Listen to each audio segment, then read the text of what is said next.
Қайырлы күн достар. Сіздермен бүгін құрамында қанты жоқ, бірақ дәмді, тәтті, ең бастысы семіртпейтін творожный шарлотканың рецептімен бөлісетін боламын.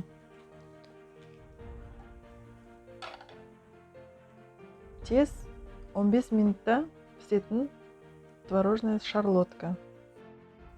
Ол үшін 2 жұмыртқаға 20 грамм балды қосып, венчиктің көмегімен бір келкі масса болғанша әбден араластырып аламыз.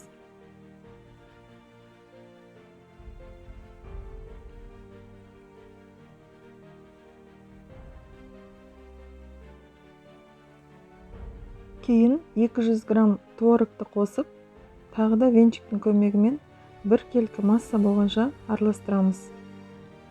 Арасында түйіршіктері қалмау керек.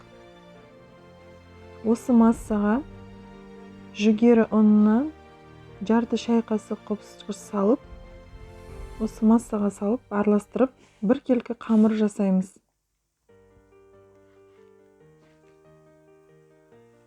Дайын болған қамырды 2 бөлікке бөліп, дайын формаға бір бөлігін салып, видеодағыдай жайып шығамыз.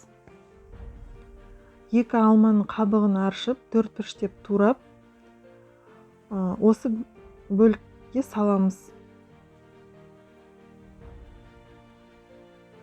Бір келкі видеодағыдай қамырдың бетіне алманы салып шығамыз. Кейін қамырдың қалған бөлігін бетіне салып, бір келкі бетін жауып, әдемілеп түзулеп шығамыз. Қызып тұрған духовкада 180 градуста 15 минут пісіреміз.